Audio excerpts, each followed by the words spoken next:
ನಮ್ಮೂರು ನಮ್ಮೂರು ನಮ್ಮೂರು ನಮ್ಮೂರು ನಮ್ಮೂರು ನಮ್ಮೂರು ನಮ್ಮೂರು ನಮ್ಮೂರು ನಮ್ಮೂರು ನಮ್ಮೂರು ನಮ್ಮೂರು ನಮ್ಮೂರು.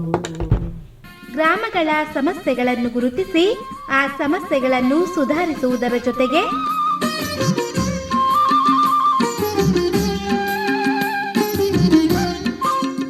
ಸಮುದಾಯದ ಜನತೆಗೆ ಸ್ಥಳೀಯ ಸರ್ಕಾರಗಳಿಂದ ದೊರೆಯುವ ಮೂಲಭೂತ ಸೌಕರ್ಯಗಳು ಯೋಜನೆಗಳ ಬಗ್ಗೆ ಜಾಗೃತರನ್ನಾಗಿಸಿ ವೈಯಕ್ತಿಕ ಮತ್ತು ಸಮುದಾಯದ ಅಭಿವೃದ್ಧಿಗೆ ಸಹಕಾರಿಯಾಗುವ ಕಾರ್ಯಕ್ರಮವೇ ನಮ್ಮೂರು. ತಪ್ಪದೆ ಕೇಳಿ ನಿಮ್ಮ ನೆಚ್ಚಿನ ಜನಧ್ವನಿ ಸಮುದಾಯ ಬಾನುಲಿಯಲ್ಲಿ.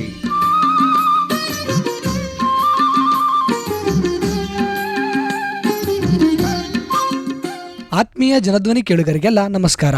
ನೀವು ಕೇಳ್ತಾ ಇದ್ದೀರಾ ಜನಧ್ವನಿ ರೇಡಿಯೋ. ಇದು 90.8 ಕಂಪನಾಂಕದಲ್ಲಿ ಸರಗೂರಿನಿಂದ ಪ್ರಸಾರವಾಗುತ್ತಿರುವ ಮೈಸೂರಿನ ಮೊಟ್ಟ ಮೊದಲ ಸಮುದಾಯ ರೇಡಿಯೋ. ನಾನು ನಿಮ್ಮ ರೇಡಿಯೋ ಗೆಳೆಯ ಶ್ರೀಕಾಂತ್ ಸರಗೂರು. ಎಂದಿನಂತೆ ತಮ್ಮೆಲ್ಲರಿಗೂ ನಮ್ಮೂರು ಕಾರ್ಯಕ್ರಮಕ್ಕೆ ಆತ್ಮೀಯವಾದ ಸ್ವಾಗತವನ್ನು ಕೋರುತ್ತಿದ್ದೇನೆ. ಪ್ರಿಯ ಕೇಳುಗರೆ, ಇಂದಿನ ನಮ್ಮೂರು ಕಾರ್ಯಕ್ರಮದಲ್ಲಿ ನಮ್ಮ ಜೊತೆ ಇದ್ದಾರೆ ಸರಗೂರು ತಾಲೂಕಿನ ಎಂಸಿ ತಳಲು ಗ್ರಾಮ ಪಂಚಾಯಿತಿಯ ಎಂಸಿ ತಳಲು ಗ್ರಾಮದ ಮಾಜಿ ಗ್ರಾಮ ಪಂಚಾಯಿತಿ ಸದಸ್ಯರು ಹಾಗೂ ಭೂ ಸುಧಾರಣಾ ಮಂಡಳಿಯ ಮಾಜಿ ಸದಸ್ಯರಾದಂಥ ಶ್ರೀಯುತ ಎಂಪಿ ಭವಾನೀಸ್ ಅವರು. ಇವರು ಇಂದಿನ ನಮ್ಮೂರು ಕಾರ್ಯಕ್ರಮದಲ್ಲಿ ಪ್ರಸ್ತುತ ಇವರ ಎಂಸಿ ತಳಲು ಗ್ರಾಮದ ಕುರಿತು ಅಲ್ಲಿನ ಸ್ಥಿತಿಗತಿಯಾಗಿರ್ಬೋದು, ಮೂಲಸೌಕರ್ಯಗಳ ನಿರ್ವಹಣೆ, ಇದರಲ್ಲಿ ಸಾರ್ವಜನಿಕರ ಪಾತ್ರ ಹಾಗೂ ಸದಸ್ಯರು ಹಾಗೂ ಆಡಳಿತ ವರ್ಗದ ಕರ್ತವ್ಯಗಳ ಕುರಿತು ಒಂದಿಷ್ಟು ವಿಚಾರಗಳನ್ನು ನಮ್ಮೊಂದಿಗೆ ಹಂಚಿಕೊಳ್ಳಲಿದ್ದಾರೆ. ಹಾಗಾದರೆ ಬನ್ನಿ ಅವರನ್ನ ಕಾರ್ಯಕ್ರಮಕ್ಕೆ ಸ್ವಾಗತಿಸಿ ಈ ಎಲ್ಲ ವಿಚಾರಗಳ ಕುರಿತು ಒಂದಿಷ್ಟು ಚರ್ಚೆಯೊಂದಿಗೆ ಮತ್ತಷ್ಟು ಮಾಹಿತಿಯನ್ನು ತಿಳಿದು ಬರೋಣ. ಸರ್, ತಮಗೆ ಕಾರ್ಯಕ್ರಮಕ್ಕೆ ಆತ್ಮೀಯವಾದ ಸ್ವಾಗತವನ್ನು ಕೊಡ್ತೇನೆ. ನಮಸ್ಕಾರ ಸರ್. ಸರ್, ಮೊದಲಿಗೆ ಬಹಳ ಸಂತೋಷ ಈ ದಿನದ ನಮ್ಮೂರು ಕಾರ್ಯಕ್ರಮದಲ್ಲಿ ತಮ್ಮ ಎಂಸಿ ತಳಲು ಗ್ರಾಮದ ಸಾರ್ವಜನಿಕರ ಪ್ರತಿನಿಧಿಯಾಗಿ ಒಬ್ಬ ಮುಖಂಡರಾಗಿ ಭಾಗವಹಿಸಿರೋದು ತುಂಬಾ ಖುಷಿಯ ವಿಚಾರ. ಮೊದಲಿಗೆ ತಮ್ಮ ವೈಯಕ್ತಿಕ ಪರಿಚಯ ಹಾಗೂ ವಿಳಾಸದ ವಿವರವನ್ನು ತಿಳಿಸ್ಕೊಡಿ.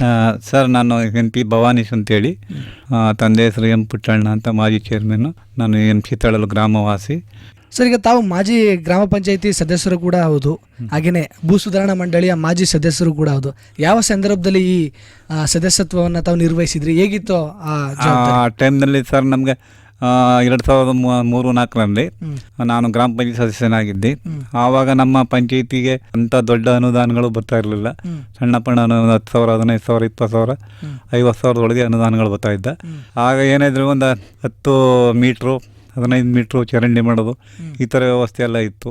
ಕುಡಿಯೋ ನೀರಿನ ಸಮಸ್ಯೆ ಇತ್ತು ಆವಾಗ ನಾವು ಜಿಲ್ಲಾ ಪಂಚಾಯತ್ ಹೇಳಿ ಅಲ್ಲಿಂದೆಲ್ಲ ವಾಟರ್ ಸಪ್ಲೈ ಎಲ್ಲ ಮಾಡಿಸ್ಕೊಂಡು ಇವಾಗ ಸಾಮಾನ್ಯ ನೀರೆಲ್ಲ ಸೌಕರ್ಯ ಎಲ್ಲ ಮಾಡ್ಕೊಂಡಿದ್ದೀನಿ. ಹಾಗೆಯೇ ನಮ್ಮೂರಿನಲ್ಲಿ ಹಾಸ್ಪಿಟ್ಲು ಸಂಚಾರಿ ಗಿರಿಜನ ಆರೋಗ್ಯ ಘಟಕ ಇದೆ. ಅಲ್ಲಿ ಆವಾಗಲಿಂದ ಅದು ಸಂಚಾರಿ ಗಿರಿಜನ ಆರೋಗ್ಯ ಘಟಕ 1980 ಅದು ಓಪನ್ ಆಯಿತು.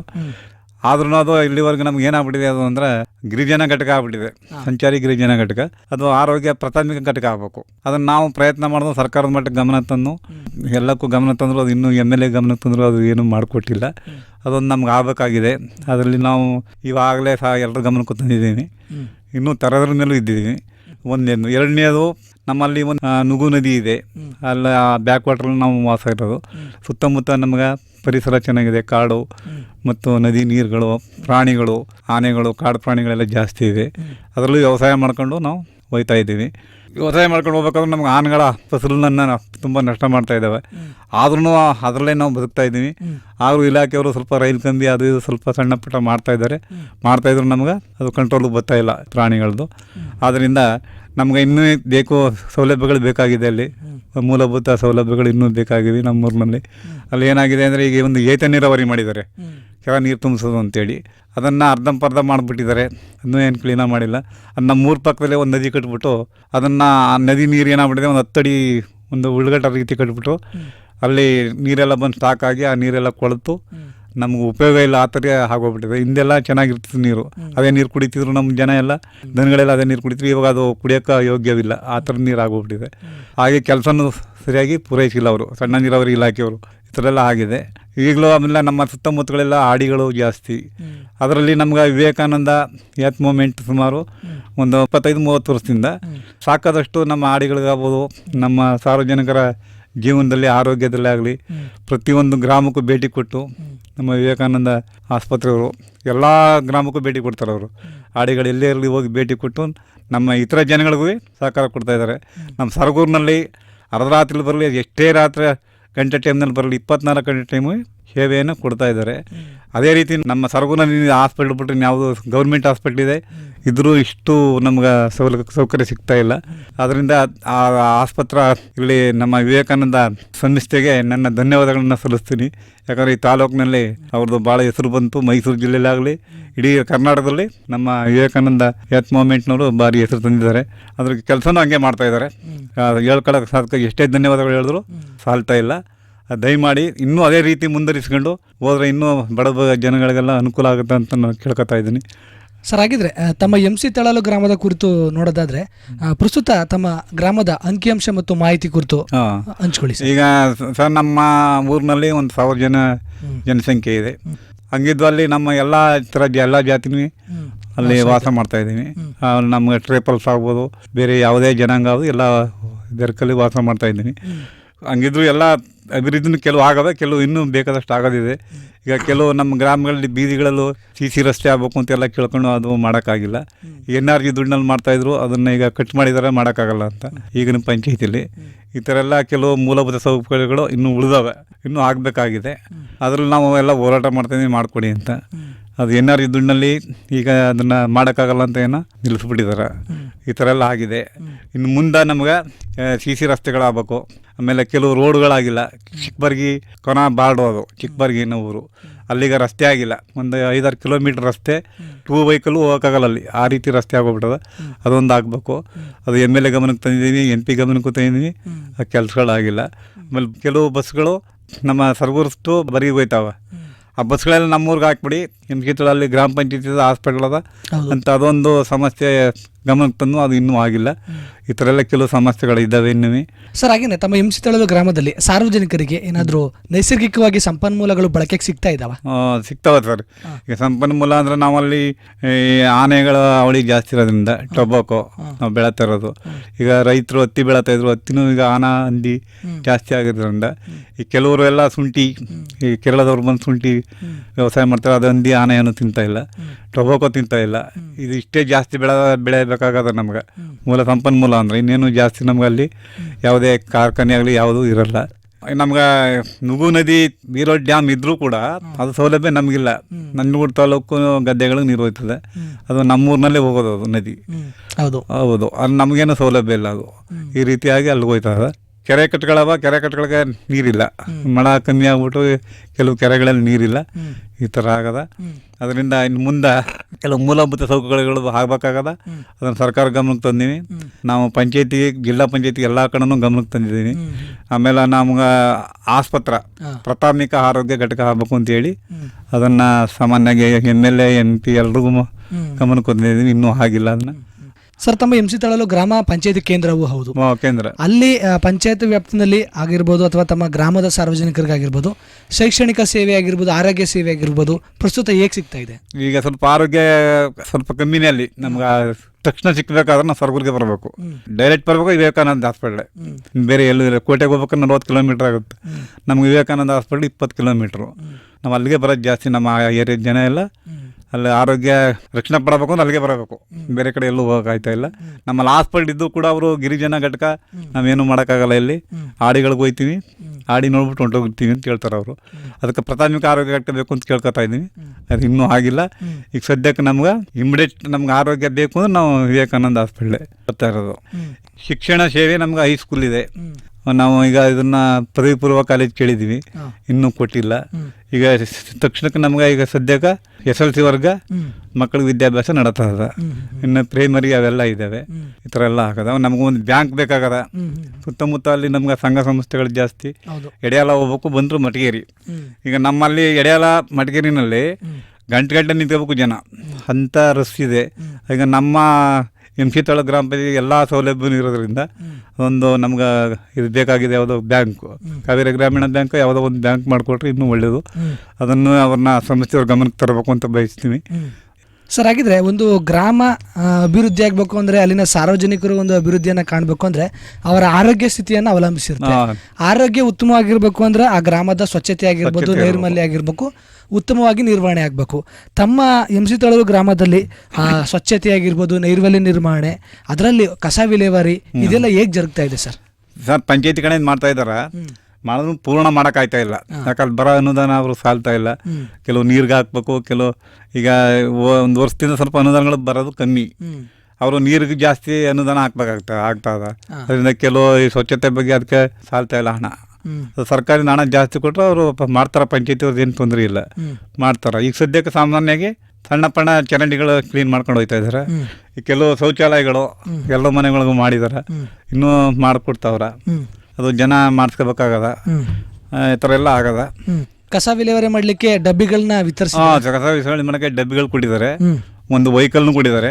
ಅದು ಚರಂಡಿ ಕಸ ಎಲ್ಲ ತಗೊಂಡು ಹೊರಗಡೆ ಹಾಕಕ್ಕೆ ಒಂದು ಪಂಚಾಯತಿ ಕಡೆಯಿಂದ ಒಂದು ವೆಹಿಕಲ್ ಕೊಟ್ಟಿದ್ದಾರೆ, ಅದನ್ನು ಸಹ ಮಾಡ್ತಾ ಇದ್ದಾರೆ.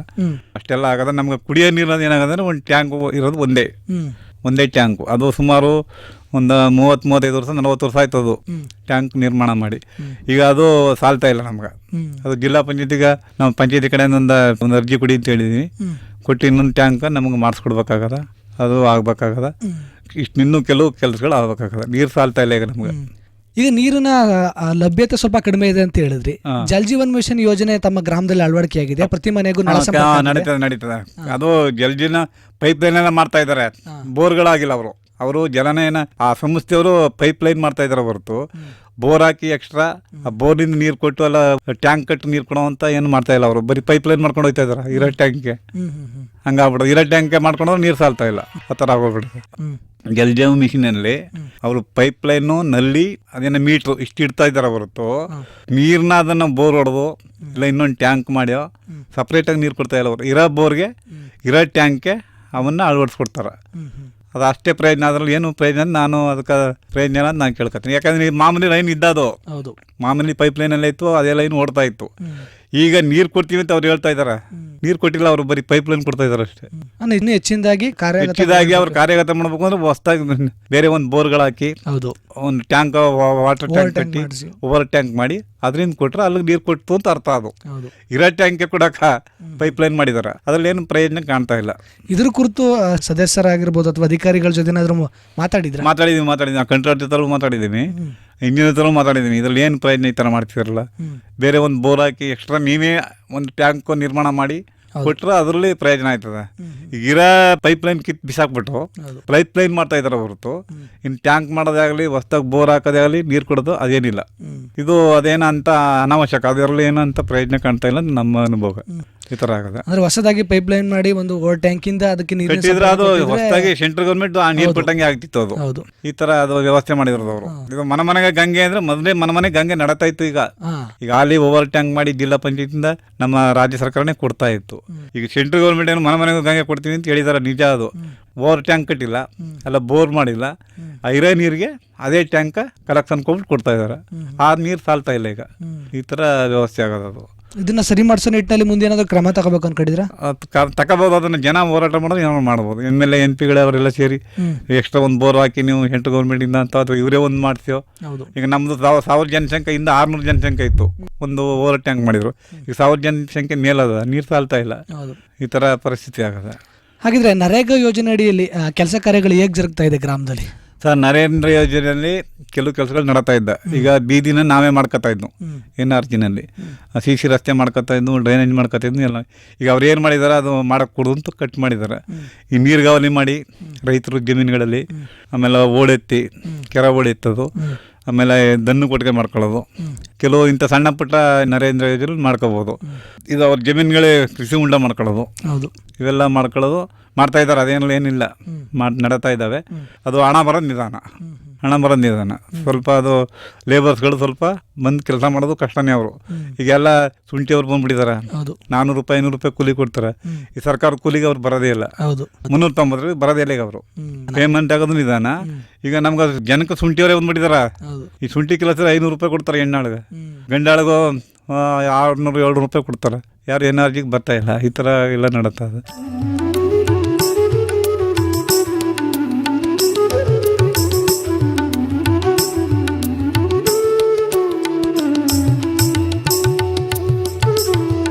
ಸರ್, ಹಾಗಿದ್ರೆ ತಮ್ಮ ಗ್ರಾಮದಲ್ಲಿ ಪ್ರಸ್ತುತವಾಗಿಯೂ ಪ್ರಮುಖವಾಗಿ ಕಾಡ್ತಾ ಇರೋಂಥ ಸಮಸ್ಯೆಗಳೇನಾದರೂ ಇದಾವ?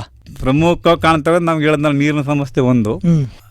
ಎರಡನೇದು ಅದು ನಮ್ಮ ನದಿ, ನಮ್ಗೆ ಅದು ಜೀವ ನದಿ ಇದ್ದಾಗಿತ್ತು. ಈಗ ಅಲ್ಲೊಂದು ಉಳ್ಗಟ್ಟ ಕಟ್ಬಿಟ್ಟು ಏತ ನೀರಾವರಿ ಮಾಡ್ತೀವಿ ಅಂತ ಹೇಳ್ಬಿಟ್ಟು ಸಣ್ಣ ನೀರಾವರಿ ಅವರು ಆ ನದಿಗೆ ಭಾರಿ ನದಿಗೆ ತೊಂದರೆ ಕೊಟ್ಟಾಗಾಯ್ತು ಅವರು, ನಮ್ಮ ಜನಗಳಿಗೆಲ್ಲ. ಆ ನದಿ ಅಷ್ಟು ಸ್ವಚ್ಛವಾಗಿ ಹರಿತಿತ್ತು, ಅದನ್ನು ತಡೆದು ನೀರು ನಿಲ್ಲಿಸಿ ಅಲ್ಲಿ ಮೇಲಿಂದ ಬರೋ ನೀರೆಲ್ಲ ಅಲ್ಲಿ ಕೊಳೆತು ಅದೆಲ್ಲ ನೀರೆಲ್ಲ ಕೆಟ್ಟೋಗಿ ನಮಗೂ ಪ್ರಯೋಜನ ಇಲ್ಲ, ಅದು ಪ್ರಾಣಿಗಳು ಕುಡಿಯಲ್ಲ, ಆ ಮಟ್ಟಕ್ಕೆ ನೀರು ತಂದು ನಿಲ್ಲಿಸ್ಬಿಟ್ಟಿದ್ದಾರೆ ಅವರು. ಕೆಲಸನೂ ಪೂರ್ಣ ಮಾಡಿಲ್ಲ, ಇನ್ನೂ ನಡೀತಾ ಇದೆ. ಈಗ ವರ್ಷ ಆಗಿತ್ತು ನಿಲ್ಲಿಸಿ ಕೆಲಸನ. ಇವಾಗ ನಾವು ಒಂದು ಪೇಪರ್ ಸ್ಟೇಟ್ಮೆಂಟ್ ಕೊಡೋಗಂಟೆ ಈಗ ಅವರು ಶುರು ಮಾಡಿದ್ದಾರೆ. ಆ ಏತ ನೀರಾವರಿ ವ್ಯವಸ್ಥೆನ ಯಾವ ಕಾರಣಕ್ಕೋಸ್ಕರ ಮಾಡಲಾಗಿದೆ? ಈ ಕೆರೆ ನೀರು ತುಂಬೋದಕ್ಕ ಅಂತ, ಕೆರೆ ನೀರು ಒಂದು 4-5 ಕೆರೆಗೆ ನೀರು ತುಂಬೋದಕ್ಕ ಅಂತ ಮಾಡಿದ್ದಾರೆ. ಅದು 13 ಕೋಟಿಯನ್ನ ಮಂಜೂರಾತಿ ಮಾಡ್ಕೊಂಡು ಅದು ಆ ಕೆಲಸ ನಡೆದಿಲ್ಲ. ಇನ್ನು 5 ವರ್ಷ ಆಯ್ತು ಶುರುವಾಗಿ, ಅದು ಇನ್ನೂ ನಡೆದಿಲ್ಲ. ಈಗ ನಿನ್ನ ಮೊನ್ನೆಯಿಂದ 3-4 ದಿನದಿಂದ ಅದನ್ನ ಕೆಲಸ ಶುರು ಮಾಡಿದ್ದಾರೆ. ಸರ್, ಈಗ ತಾವು 2003-04 ಸಮಯದಲ್ಲಿ ಗ್ರಾಮ ಪಂಚಾಯತಿ ಸದಸ್ಯರಾಗಿದ್ರಿ. ಆ ಸಮಯದಲ್ಲೂ ತಾವು ಸಹ ಗ್ರಾಮದ ಅಭಿವೃದ್ಧಿ ನಿಟ್ಟಿನಲ್ಲಾಗಿರ್ಬೋದು, ಒಂದು ಪಂಚಾಯತಿಯೊಡನೆ ಗ್ರಾಮದ ಸಾರ್ವಜನಿಕರೊಡನೆ ಒಂದು ಸಂಪರ್ಕ ಸೇತುವೆಯಾಗಿ ಕೆಲಸ ಮಾಡಿದ್ರಿ ಸರ್. ಸರ್, ಆ ಸಂದರ್ಭಕ್ಕೂ ಮತ್ತು ಈ ಸಂದರ್ಭಕ್ಕೂ ಹೋಲಿಸ್ಕೊತು ಅಂದರೆ ಪಂಚಾಯತಿ ಕಾರ್ಯವ್ಯಾಪ್ತಿ ಆಗಿರ್ಬೋದು ಮತ್ತು ಒಂದು ಕೆಲವೊಂದು ಯೋಜನೆಗಳಾಗಿರ್ಬೋದು ಎಷ್ಟೆಲ್ಲ ಬದಲಾವಣೆಗಳಾಗಿದೆ ಅಥವಾ ಎಷ್ಟೆಲ್ಲ ಸಮಸ್ಯೆಗಳಾಗಿವೆ ಇವಾಗ? ಸರ್, ಮೊದಲು ನಮ್ಮ ಕಾಲದಲ್ಲಿ 2002-03 ಪಂಚಾಯತಿ ಕೆಲಸ ಮಾಡ್ಬೇಕಾದ್ರೆ ಪ್ರಾಮಾಣಿಕವಾಗಿ ಕೆಲಸ ಮಾಡ್ತಾ ಇದ್ವು, ಜನಗಳಿಗೆ ಕೆಲಸ ಆಗ್ಬೇಕು ನಮ್ಗೆ. ಹೌದು. ಇವಾಗ ಹಂಗೆಲ್ಲ ಆಗ ಒಂದು ಮನೆಗೆ 25,000 ಕೊಡ್ತಾ ಇದ್ರು. 25,000 ನಾವು ಮೆಂಬರ್ಗಳಾಗಲಿ ಯಾರೇ ಆಗಲಿ ಸದಸ್ಯರುಗಳು ಯಾರೋ ದುಡ್ಡು ಕೇಳಕ್ಕೆ ಹೋಗ್ತಿರಲಿಲ್ಲ. ಈಗಿನ ಮನೆಗಳು 1,70,000 80,000 ಬರ್ಬೋದು. ಈ ಥರ ಆಗಿ ಅವ್ರು ಕೊಡ್ತಾರೆ, ಆ ದುಡ್ಡು ನಾವು ತಲುಪಲ್ಲ, ಅವ್ರಿಗೆ ಮನೆ ಕಟ್ಟಕ್ಕೂ ಸಾಲಲ್ಲ. ಈ ಥರ ಎಲ್ಲ ನಡೀತದೆ. ಮೊದಲು ಆ ಥರ ಇರಲಿಲ್ಲ. 25,000 ಅವ್ರು ನೇರ ಅವರು ತಲುಪಿಸ್ತಿದ್ರು. ಆಗ ಮೆಟೀರಿಯಲ್ಸು ಕಮ್ಮಿ ಸಿಗ್ತಿದ್ದ, ಕೆಲಸ ಮಾಡ್ಕೊತಿದ್ರು. ಈಗ ಮೆಟೀರಿಯಲ್ಸ್ ರೇಟು ಜಾಸ್ತಿ, ಕೂಡ ದುಡ್ಡು ಸಾಲ್ತಾ ಇಲ್ಲ. ಈ ಥರ ನಡೀತದೆ. ಆಗನೂ ಈಗೂ ಭಾಳ 100ಕ್ಕೆ 100 ವ್ಯತ್ಯಾಸ ಇದೆ. ಆಗಿನ ಕೆಲಸನೇ ಬೇರೆ, ಈಗಿನ ಕೆಲಸನೇ ಬೇರೆ. ಆಗಿನಾದ್ರೂ ಹೊಸ ಜನರಿಗೆ ಅನುಕೂಲ ಆದಂಥ ಯೋಜನೆಗಳು ನಾವು ಮಾಡ್ತಾ ಇದ್ವು ಆಗ. ಈಗ ಊರ್ಗಳ ಜನ ಏನಾಗಬೇಕು, ಒಂದು ಆಸ್ಪತ್ರೆ ಆಗ್ಬೇಕು, ಸ್ಕೂಲ್ ಬೇಕು, ಇನ್ನೊಂದು ಬೇಕು, ಯಾವ್ದು ಬೇಕು ಅದನ್ನು ಹೋರಾಟ ಮಾಡ್ತಿದ್ವು.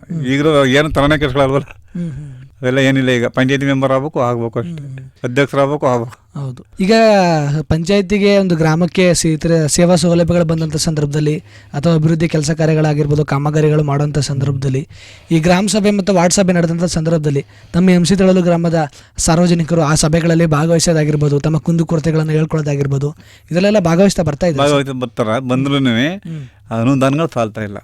ಈಗ ಜನ ಕೇಳಿದಷ್ಟು ಕೆಲಸನ ಮಾಡೋಕ್ಕಾಯ್ತಾ ಇಲ್ಲ. ಈಗ ನಾನು ಹೇಳಿದೆ, ನಮ್ಮೂರಲ್ಲಿ 1000 ಜನಸಂಖ್ಯೆದ 3-4 ಬೀದಿಗಳವ, ಹೊಸ ಸೈಟ್ಗಳವ. ಅಲ್ಲಿಗೆಲ್ಲ ನಾವು CC ರಸ್ತೆ ಮಾಡೋಕ್ಕೆ ಆಗಿಲ್ಲ. NRG ಬಂದ ಜಿಲ್ಲಾ ಪಂಚಾಯತಿ ಮಾಡೋಕ್ಕಾಯ್ತಾ ಇಲ್ಲ. ಈಗ ಜನ ಕೇಳ್ತಾರ, ನಮ್ಗೆ CC ರಸ್ತೆ ಮಾಡ್ಕೊಡಿ, ಕಾಂಗ್ರೆಸ್ ರಸ್ತೆ ಮಾಡ್ಕೊಡಿ ಅಂತ. ದುಡ್ಡಿಲ್ಲ. NRG ಮಾಡ್ಕೊಳ್ಳಿ ಅಂದ್ರೆ NRG ಕಟ್ ಮಾಡಿದ್ರು, ಅದನ್ನ ಮಾಡಬೇಡಿ ನಿಲ್ತು. ಈ ಥರ ಪರಿಸ್ಥಿತಿ ಹಾಕೊಂಡಿದ್ದೀವಿ ನಾವು. ಹಾಗಿದ್ರೆ ಗ್ರಾಮಕ್ಕೆ ಇನ್ನೂ ಏನೆಲ್ಲ ಅಭಿವೃದ್ಧಿ ಕೆಲಸ ಕಾರ್ಯಗಳಾಗಬೇಕಾಗಿದೆ, ಇನ್ನೇನೆಲ್ಲ ಯೋಜನೆಗಳ ಬೇಕಾಗಿದೆ. ನಮ್ಗೆ CC ರಸ್ತೆಗಳು ಬೇಕು. ನಾ ಹೇಳಿದ್ನಲ್ಲ, ವಾಟರ್ ಸಪ್ಲೈ, ಇನ್ನೊಂದು ಓವರ್ ಟ್ಯಾಂಕ್ ಬೇಕು. ಈ ಥರ ಎಲ್ಲ ನಮ್ಗೆ ಬೇಕಾದಷ್ಟು ಮೂಲ ಸೌಕರ್ಯಗಳು ಬೇಗ ಮಾಡ್ಕೊಡ್ಬೇಕಾಯ್ತು ಸರ್ಕಾರ. ಸರ್, ಹಾಗಿದ್ರೆ ಒಂದು ಗ್ರಾಮ ಅಂತ ಬಂದಾಗ ಅಥವಾ ಪಂಚಾಯತಿ ಅಂತ ಬಂದಾಗ ಅದು ಅಭಿವೃದ್ಧಿ ಆಗೋ ನಿಟ್ಟಿನಲ್ಲಿ ಸದಸ್ಯರಾಗಿರ್ಬೋದು, ಅಧಿಕಾರಿ ವರ್ಗಗಳು ಯಾವ ರೀತಿ ಎಲ್ಲ ಕೆಲಸವನ್ನ ಮಾಡ್ತಾರೆ, ಅದಕ್ಕೆ ಸರಿಸಮವಾಗಿ ಅಲ್ಲಿನ ಸಾರ್ವಜನಿಕರು ಕೂಡ ಒಂದು ಸಹಕಾರವನ್ನು ಕೊಡಬೇಕಾಗಿದೆ. ಹಾಗಿದ್ರೆ ಪ್ರಸ್ತುತ ಒಂದು ಗ್ರಾಮ ಅಭಿವೃದ್ಧಿ ಆಗೋ ನಿಟ್ಟಿನಲ್ಲಾಗಿರ್ಬೋದು, ಒಂದು ಪಂಚಾಯತಿ ಅಭಿವೃದ್ಧಿ ಆಗೋ ನಿಟ್ಟಿನಲ್ಲಿ ಸರ್, ಗ್ರಾಮದ ಸದಸ್ಯರಾಗಿರ್ಬೋದು, ಸಾರ್ವಜನಿಕರಾಗಿರ್ಬೋದು ಮತ್ತು ಆಡಳಿತ ವರ್ಗದವರ ಪ್ರಮುಖ ಕರ್ತವ್ಯಗಳೇನಿರ್ತವೆ ಸರ್? ಈಗ ನಮ್ಗೆ ಈ ರೈತರೇ ಆಗಲಿ ಅಧಿಕಾರಿಗಳಾಗಲಿ ಈಕ್ವಲ್ ಕೆಲಸ ಮಾಡಿದ್ರೆ ಒಂದು ಅಭಿವೃದ್ಧಿ ಕೆಲಸ ತರಬೇಕಾದ್ರೆ, ಹೌದು, ರೈತರೇ ಒಂದ್ ಕಡೆ ಅಧಿಕಾರಿಗಳೇ ಒಂದ್ ಕಡೆ ಆದ್ರೆ ಕೆಲಸ ಆಗಲ್ಲ ಅದು. ಯಾಕಂದ್ರೆ ನಮ್ಮ ಕೆಲಸ ಏನಾಗಬೇಕು ಅಂದ್ರೆ ಅವ್ರನ್ನ ಮಗಣನೇ ಮಾಡ್ಸ್ಕೋಬೇಕಾಗುತ್ತೆ, ಅಧಿಕಾರಿಗಳ ಮಗಣ. ಈಗ ರಾಜಕಾರಣಿಗಳು ಏನು ಮಾಡ್ತಾರೆ, ಯಾವುದೋ ಇಂಜಿನಿಯರ್ಗೆ ಯಾರೋ ಇಂಥದ್ದು ಮಾಡ್ಕೊಡಪ್ಪ ಅಂತ ಅವ್ರು ಹೊರಟೋಗ್ಬಿಟ್ಟಿರ್ತಾರೆ.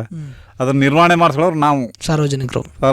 ಅದೇನಾಗಬೇಕು, ಅಧಿಕಾರಿಗಳು ಇಟ್ಕೊಂಡು ಇಂಥದ್ದು ಮಾಡ್ಕೊಡಿ ಅಂತ ಹೇಳ್ಕೊಂಡು ಅವ್ರು ಮಾಡೇ ಕೊಡ್ತಾರೆ. ನಾವು ರಾಜಕಾರಣಿಗಳನ್ನ ಇಟ್ಕೊಂಡು ಹೋದ್ರೆ ಇವ್ರಿಗೆ ಬೇಜಾರಾಗಿರುತ್ತೆ. ಅವರು ಇರೋದಷ್ಟು ಹಣ ನಾನು 4 ಊರಿಗೆ ಹಾಕಿ 5 ಊರಿಗೆ ಅವ್ರು ಮಾಡೋಕ್ಕಾಗಲ್ಲ. ಈಗ 50,000 ತಗೊಂಡು 5 ಊರಿಗೆ ಹಂಚಿ ಅಂದ್ರೆ ಎಲ್ಲ ಚಕ್ಕದ್ದು ಈ ಥರ ಎಲ್ಲ ಆಯ್ತದೆ. ಅದರಿಂದ ನಾವು ಅಧಿಕಾರಿಗಳು ನಾವು ಎಲ್ಲ ಈಕ್ವಲ್ ಆಗಿದ್ರೆ ಮಾತ್ರ ಅಭಿವೃದ್ಧಿ ಮಾಡೋಕ್ಕೆ ಸಾಧ್ಯ. ಈಗ ನಮ್ಮಲ್ಲಿ ಫಾರೆಸ್ಟ್ ಇಲಾಖೆ ಅದ, ಸುತ್ತಮುತ್ತ ನಾವು ಮಧ್ಯೆ ಇರೋದು, ಸುತ್ತಮುತ್ತ ಜಂಗ್ಲೆ. ನಮ್ಗೆ 4 ಕಡೆನೂ ಜಂಗ್ಲ ಅದ, ನಮ್ಗೆ ಅರಣ್ಯ. ಅಂದ್ರೆ ಪರಿಸರ ಚೆನ್ನಾಗದ, ಹೌದು. ಅದು ಚೆನ್ನಾಗ ನಮ್ಮ ಇಲಾಖೆಯವ್ರು ಕಾಪಾಡ್ಕೊಂಡಿದ್ದಾರೆ. ಆನೆಗಳು ಬರ್ತಾವ, ಅವ್ರಿಗೂ ನಾವು ಸಹಕಾರ ಕೊಡ್ತೀವಿ, ಅವರು ನಮ್ಗೆ ಸಹಕಾರ ಕೊಡ್ತಾರೆ. ಈಗ ನೈಟ್ ಎಲ್ಲ ಅವ್ರು ಕಾಯ್ತಾರ ಅವ್ರಿಗೆ ಅರಣ್ಯ ಇಲಾಖೆಯವರು. ಮಧ್ಯೆ ಆನೆಗಳು ನುಗ್ತಾವ, ಅದು ಏನು ಮಾಡೋಕ್ಕಾಯ್ತಲ್ಲ, ಹಿಂದ್ಲಿಂದ ಬಂದ್ಬಿಡೋದು. ಹೌದು. ಸುಮಾರು ಪೂರ್ವ ಕಾಲದಿಂದ ಆನೆಗಳೇ ಬಂದಿರೋದು, ಈಚೆಗೆ ನಾವು ಬಂದಿರೋದು ಮೊದಲೆಲ್ಲ ಅದೆಲ್ಲ ಅರಣ್ಯನೇ. ಈಗ ಅವ್ರೊಳಗೆ ನಾವು ಕೂತ್ಕೊಂಡು ನಾನ್ ಬತ್ತಾವ ನಾವೇನು ಮಾಡೋಕ್ಕಲ್ಲ, ಅದನ್ನ ಸ್ವಲ್ಪ ಕಂಟ್ರೋಲ್ ಮಾಡ್ಕೊ ಬರ್ತಾ ಇದಾರೆ ಫಾರೆಸ್ಟ್ನವರು. ರೈಲ್ ಕಂಬಿ ಜಾಲರಿ ಅದು ಇದು ಹಾಕೊಂಡು ಬರ್ತಾವ್ರ. ಅದೇ ರೀತಿ 8 ವರ್ಷದಲ್ಲಿ ಕಂಟ್ರೋಲ್ ಆಗ್ಬಿಡುತ್ತೆ, ಏನು ತೊಂದರೆ ಏನಾಗಲ್ಲ. ಅದೇ ನೀವು ಹೇಳಿದಂತ ಮಾತು ನಿಜ ಸರ್. ಬಹಳಷ್ಟು ವರ್ಷಗಳ ಹಿಂದೆ ಈಗ ಕೆಲವೊಂದು ಕಾಡಂಚನಿರೋ ಗ್ರಾಮಗಳೆಲ್ಲ ಅವೆಲ್ಲ ಅರಣ್ಯ ಪ್ರದೇಶಗಳೇ. ಅಂದ್ರೆ ಜನಸಂಖ್ಯೆ ಹೆಚ್ಚಾದಂತ ಸಂದರ್ಭದಲ್ಲಿ ಅರಣ್ಯ ಪ್ರದೇಶದ ಸುತ್ತಮುತ್ತ ಗ್ರಾಮಗಳು ಉದ್ಭವ ಶುರು. ಇದರಿಂದ ಕಾಡು ಪ್ರಾಣಿ ಮತ್ತು ಮಾನವನ ಸಂಘರ್ಷ ಸರ್ವೇಸಾಮಾನ್ಯ. ಅದು ಮಾವನ ವಿದ್ಯೆ ಅದ ಬಿಡಿ. ಈಗ ನಮ್ಗೊಂದು 50 ವರ್ಷದಿಂದ ನೋಡ್ತಾನೆ, ನಮ್ಗೊಂದು 60 ವರ್ಷ ವಯಸ್ಸು, 50 ವರ್ಷದಿಂದ ನೋಡ್ತಾನೆ. ಆನೆಗಳು ನಾವೆಲ್ಲ ಜೊತೆಲೇ ಇರೋದು. ಈಗ ನಾವು ಕಬ್ಬು ಬೆಳತಿದ್ವು, ಎಲ್ಲ ಬೆಳೀತು, ಆನೆ ಕಾಯ್ತಿದ್ವು, ಕಾಯ್ಕೊಂಡು ಕಬ್ಬು ಬೆಳತಿದ್ವು. ಈಗಲೂ ಹಂಗೆ ಮಾಡ್ಬೋದು, ಏನು ತೊಂದರೆ ಏನಲ್ಲ. ಕಾಯಿನಾರು ಜನ ಕಾಯಕ್ಕಾಯ್ತಾ ಇಲ್ಲ ಅಷ್ಟೇ. ಪ್ರಾಣಿಗಳು ಕಾಯಕ್ಕಾಗಲ್ಲ, ಆ ಫಾರೆಸ್ಟ್ನವರೇ ಕಾಯ್ಕೊಂಡಿದ್ರೆ ಅವ್ರು ಕಾಯಕ್ಕೆ ಬರಲ್ಲ. ಏನೋ ಅವ್ರು ಕಾಡು ರಕ್ಷಣೆ ಮಾಡ್ಕೋಬೇಕು, ಪ್ರಾಣಿಗಳು ನೋಡ್ಕೋಬೇಕು. ಈಗ ಅರಣ್ಯ ಸಂಪತ್ತು ಅಂದ್ರೆ ನಮ್ಗೆ ರಾಷ್ಟ್ರೀಯ ಸಂಪತ್ತುಗಳು ಅವು. ಅವ್ನ ಹಾಳು ಮಾಡೋಕೆ ಯಾರು ಇಷ್ಟಪಡಲ್ಲ. ಅದನ್ನ ರಕ್ಷಣೆ ಮಾಡ್ಕೋಬೇಕು, ನಾವು ಅವ್ರ ಜೊತೆ ಸೇರ್ಕೋಬೇಕು ಅಂತ ನನ್ನ ಅಭಿಪ್ರಾಯ. ಪ್ರಸ್ತುತ ತಮ್ಮ ಗ್ರಾಮದಲ್ಲಿ ಸುಧಾರಿಸಿದೆ ಸರ್ ಇದು ಕಾಡು ಪ್ರಾಣಿ ಮತ್ತು ಮಾನವ ಸುಧಾರಣೆ ಸ್ವಲ್ಪ ಆಗದ.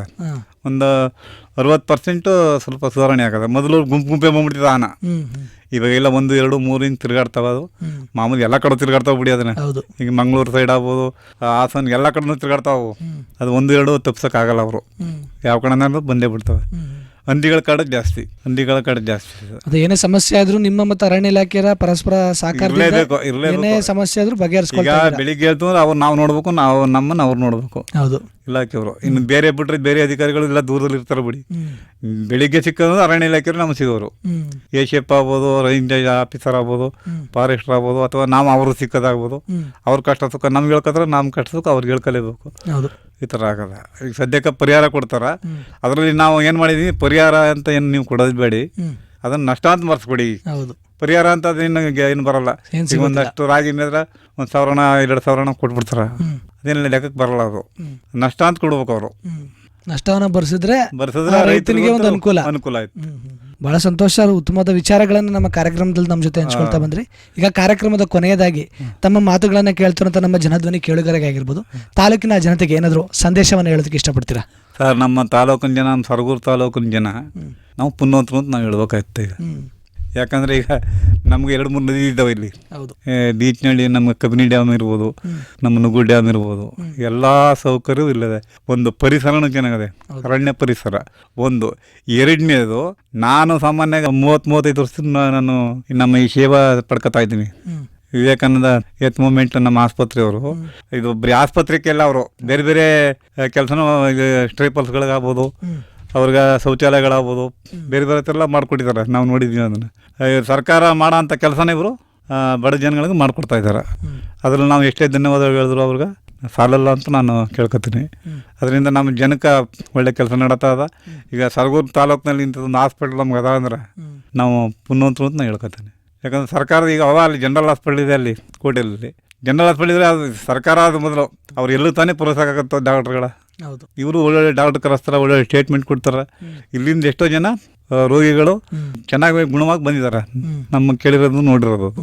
ಅದರಿಂದ ನಾವು ಪುಣ್ಯವಂತರು ಅಂತ ನಾನು ಹೇಳ್ಕೊತೀನಿ. ಅಂದ್ರೆ ತಾಲೂಕಿನಲ್ಲಿ ಹಲವಾರು ಸಂಪನ್ಮೂಲಗಳು ಲಭ್ಯ ಇದೆ, ಅದನ್ನ ಸರಿಯಾಗಿ ನಾವು ಬಳಸ್ಕೊತಾ ಇಲ್ಲ. ಹೌದು, ಈಗ ತಾಲೂಕಾಗಿ ನಮ್ಮ ಜನ ಬಳಸ್ಕೋಬೇಕು ಅದನ್ನ. ಈಗ ತಾಲೂಕು ಹೊಸ ತಾಲೂಕು, ಇನ್ನೂ ಇದಕ್ಕೆ ಬೇಕಾದಷ್ಟು ಅಭಿವೃದ್ಧಿ ಆಗೋ ಕೆಲಸಗಳವ. ಕೆಲವು ಆಫೀಸ್ಗಳು ಬೇಕಾದಷ್ಟು ಅವ, ಅಧಿಕಾರಿಗಳ ಆಫೀಸು. ಈಗ ರಿಜಿಸ್ಟರ್ ಆಫೀಸ್ ಇಲ್ಲ, ಅದು ಕೋಟೆಗೆ ಹೋಗ್ಬೇಕು. ಇನ್ನು ಬೇಕಾದಷ್ಟು ಇಲ್ಲಿ ಸೌಲಭ್ಯಗಳವ, BO ಆಫೀಸ್ ಇಲ್ಲ. ಇವೆಲ್ಲ ಆಗ್ಬೇಕು. ಅವೆಲ್ಲ ಆದ್ರೆ ಇನ್ನೂ ಚೆನ್ನಾಗಿ ಮುಂದರಿತ ನಮ್ಮ ಸರಗೂರು ಅಂತ ನಾನು ಕೇಳ್ಕೊತೀನಿ. ನಮ್ಮ ಸರಗೂರು ಜನ ಅದನ್ನ ಬಳಸ್ಕೋಬೇಕು, ಹೋರಾಟ ಮಾಡಬೇಕು. ಸುಮ್ಮನೆ ಕೂತ್ಕೊಂಡ್ರು ಆಗಲ್ಲ, ಸರ್ಕಾರ ಗಮನಕ್ಕೆ ತರಬೇಕು, ಹೋರಾಟ ಮಾಡಬೇಕು. ನಮ್ಗೆ ಇಂಥ ಬೇಕಾಗದ ಇನ್ನೂ ನಮ್ಮ ಸರಗೂರು ತಾಲೂಕಿನಲ್ಲಿ ಎಲ್ಲ ಮಾಡಿಕೊಡಿ ಅಂತ ಹೋರಾಟ ಮಾಡೋರು ಹಾಗೆ ಆಯ್ತಿರ್ತಾವೆ. ಖಂಡಿತ ಅಂತ ಹೇಳಿ ನಾನು ನನ್ನ ಕರೆಸಿ ಇಷ್ಟೊತ್ತು ಮಾತಾಡೋದಕ್ಕೆ ತಾವು ನಮ್ಮ ಜನಧ್ವನಿ ಸಮುದಾಯದ ಬಾನುಲಿ ಕೇಂದ್ರದ ಎಲ್ಲ ಸಮಸ್ತ ಬಾಂಧವರ್ಗ ನನ್ನ ಕೋಟಿ ನಮನಗಳನ್ನು ಸಲ್ಲಿಸ್ತಾ ನನ್ನ ಒಂದೆರಡು ಮಾತುಗಳು ಆಡೋಕ್ಕೆ ಅವಕಾಶ ಕೊಡ್ತಾ ಎಲ್ರಿಗೂ ಧನ್ಯವಾದಗಳು ಹೇಳ್ತಾ ನನ್ನ ಮಾತು ಮುಗಿಸ್ತೇನೆ. ಭಾಳ ಸಂತೋಷ ಸರ್. ಇಷ್ಟೊತ್ತು ನಮ್ಮ ಕಾರ್ಯಕ್ರಮದಲ್ಲಿ ಭಾಗವಹಿಸಿ ಪ್ರಸ್ತುತ ತಮ್ಮ MC ತಳಲು ಗ್ರಾಮದ ಕುರಿತು ಆಗಿರ್ಬೋದು, ಪ್ರಸ್ತುತ ಅಲ್ಲಿನ ಸ್ಥಿತಿಗತಿ, ಮೂಲಸೌಕರ್ಯಗಳ ನಿರ್ವಹಣೆ ಮತ್ತು ಜನರಿಗೆ ಅಲ್ಲಿ ನೈಸರ್ಗಿಕವಾಗಿ ಏನೆಲ್ಲ ಸಂಪನ್ಮೂಲಗಳು ಲಭ್ಯ ಆಗ್ತಾ ಇದೆ, ಮತ್ತು ಪಂಚಾಯಿತಿ ವತಿಯಿಂದ ಏನೆಲ್ಲ ಕೆಲಸ ಕಾರ್ಯಗಳು ಜರುಗ್ತಾ ಇದೆ, ಪ್ರಮುಖವಾಗಿ ಇನ್ನೂ ಏನೆಲ್ಲ ಸಂಪನ್ಮೂಲಗಳಾಗಿರ್ಬೋದು, ಸೇವಾ ಸೌಲಭ್ಯಗಳು, ಅಭಿವೃದ್ಧಿ ಕಾರ್ಯಗಳು ಗ್ರಾಮದಲ್ಲಿ ಜರುಗಬೇಕಾಗಿದೆ. ಈ ಸೇವಾ ಸೌಲಭ್ಯಗಳನ್ನ, ಅಭಿವೃದ್ಧಿ ಕಾರ್ಯಗಳನ್ನು ಪಡ್ಕೊಳ್ಳೋ ನಿಟ್ಟಿನಲ್ಲಿ ಸಾರ್ವಜನಿಕರು ಯಾವ ರೀತಿ ಎಚ್ಚೆತ್ತುಕೊಂಡು ಆಡಳಿತ ವರ್ಗದಿಂದ ಆಗಿರ್ಬೋದು ಅಥವಾ ಇಲಾಖೆಗಳಿಂದ ಸೇವಾ ಸೌಲಭ್ಯಗಳನ್ನ ಪಡ್ಕೋಬೇಕಾಗಿದೆ ಅನ್ನೋದು ಕುರಿತು, ಮತ್ತು ತಾಲೂಕಿನಲ್ಲಿ ಇಷ್ಟೆಲ್ಲ ಸಂಪನ್ಮೂಲಗಳು ಲಭ್ಯ ಆಗ್ತಾ ಇದ್ರು, ಅದನ್ನು ಸಾರ್ವಜನಿಕರು ಸರಿಯಾದ ರೀತಿಯಲ್ಲಿ ಬಳಸ್ಕೊಳ್ಳೋ ನಿಟ್ಟಿನಲ್ಲಿ ಯಾವ ರೀತಿಯೆಲ್ಲ ಮುಂಜಾಗ್ರತೆಯನ್ನು ವಹಿಸಿಕೊಂಡು ಒಂದು ಎಚ್ಚೆತ್ತುಕೊಂಡು ಕ್ರಮವನ್ನು ಕೈಗೊಳ್ಳಬೇಕು ಅನ್ನೋದ್ರ ಕುರಿತು ಹಲವಾರು ಅಭಿವೃದ್ಧಿ ಚಿಂತನೆಯುಳ್ಳ ಮಾಹಿತಿಯನ್ನು ಇಂದಿನ ನಮ್ಮೂರು ಕಾರ್ಯಕ್ರಮದಲ್ಲಿ ತಾವು ಬಂದು ಭಾಗವಹಿಸಿ ನಮ್ಮ ಜೊತೆ ಹಂಚಿಕೊಂಡಿದ್ದಕ್ಕೆ ತಮಗೆ ತುಂಬ ಹೃದಯದ ಧನ್ಯವಾದಗಳು ಸರ್. ಧನ್ಯವಾದಗಳು ಸರ್. ಇಂದ ನಮ್ಗೆ ಆಕಾಶವಾಣಿನೇ ಪ್ರತಿಯೊಂದು ತಿಳಿಸ್ಕೊಡ್ತಾ ಇದ್ದು. ಮೈಸೂರು ಆಗ್ಬೋದು, ಬೆಂಗಳೂರು ಆಗ್ಬೋದು, ಧಾರವಾಡ ಆಕಾಶವಾಣಿಗಳಲ್ಲಿ ನಮ್ಗೆ ರೇಡಿಯೋ ಪ್ರಚಾರದಲ್ಲಿ ತಿಳಿಸ್ಕೊಡ್ತಾ ಇದ್ದು. ಏನು ಗೊತ್ತಾಯ್ತಿರಲಿಲ್ಲ. ರಾಜ್ಯದ ಮಟ್ಟದಲ್ಲಿ ಆಗ್ಬೋದು, ರಾಷ್ಟ್ರದ ಮಟ್ಟ ಏನು ಗೊತ್ತಾಗ್ತಿರಲಿಲ್ಲ. ಈಗ ಅವೆಲ್ಲ ಮರಮುಚ್ಚಿ ಈಗ ಟಿವಿಗಳು, ಮೊಬೈಲ್ಗಳು ಬಂದ್ಬಿಡ್ತಾರೆ. ಇದನ್ನ ಪುನಃ ಅದನ್ನು ಓಪನ್ ಮಾಡಿ ರೇಡಿಯೋನ ಅದನ್ನು ಮಾಡಿರೋದಕ್ಕೆ ನಾನು ಇನ್ನಷ್ಟು ಧನ್ಯವಾದಗಳನ್ನು ಹೇಳ್ತಾ ಇದನ್ನು ಇನ್ನೂ ಮುಂದುವರಿಸಿಕೊಳ್ಳಬೇಕು, ಇನ್ನು ಮುಂದೆ ಹೋಗ್ಬೇಕು ಅಂತ ನಾನು ಕೇಳ್ಕೊಂಡು ತಮ್ಮ ಧನ್ಯವಾದಗಳು ಹೇಳ್ತೀನಿ. ಅಭಿನಂದನೆಗಳು ಸರ್. ಅಭಿನಂದನೆ.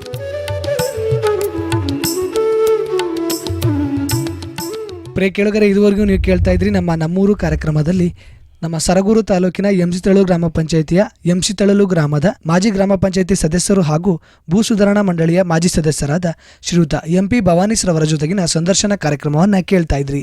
ಇದಾಗಿತ್ತು ಇವತ್ತಿನ ನಮ್ಮೂರು ಕಾರ್ಯಕ್ರಮ. ಮತ್ತೆ ಮತ್ತೊಂದು ನಮ್ಮೂರು ಕಾರ್ಯಕ್ರಮದಲ್ಲಿ ಮತ್ತೊಂದು ವಿಚಾರದೊಂದಿಗೆ ಮತ್ತೊಬ್ಬ ವಿಶೇಷ ಅತಿಥಿಯೊಂದಿಗೆ ತಮ್ಮನ್ನು ಮತ್ತೆ ಭೇಟಿಯಾಗ್ತೀನಿ. ಅಲ್ಲಿಯವರೆಗೂ ಕೇಳ್ತಾ ಇರಿ ಜನಧ್ವನಿ. ಇದು ನಿಮ್ಮ ನೆಚ್ಚಿನ ಹಾಗೂ ಮೈಸೂರಿನ ಮೊಟ್ಟಮೊದಲ ಸಮುದಾಯ ರೇಡಿಯೋ ಕೇಂದ್ರ 90.8 ಕಂಪನಾಂಕದಲ್ಲಿ ಸರಗೂರಿನಿಂದ ಪ್ರಸಾರವಾಗುತ್ತಿದೆ. ನಮಸ್ಕಾರ. ನಮ್ಮೂರು ನಮ್ಮೂರು ನಮ್ಮೂರು ನಮ್ಮೂರು ನಮ್ಮೂರು ನಮ್ಮೂರು ನಮ್ಮೂರು ನಮ್ಮೂರು ನಮ್ಮೂರು ನಮ್ಮೂರು ನಮ್ಮೂರು ನಮ್ಮೂರು. ಗ್ರಾಮಗಳ ಸಮಸ್ಯೆಗಳನ್ನು ಗುರುತಿಸಿ ಆ ಸಮಸ್ಯೆಗಳನ್ನು ಸುಧಾರಿಸುವುದರ ಜೊತೆಗೆ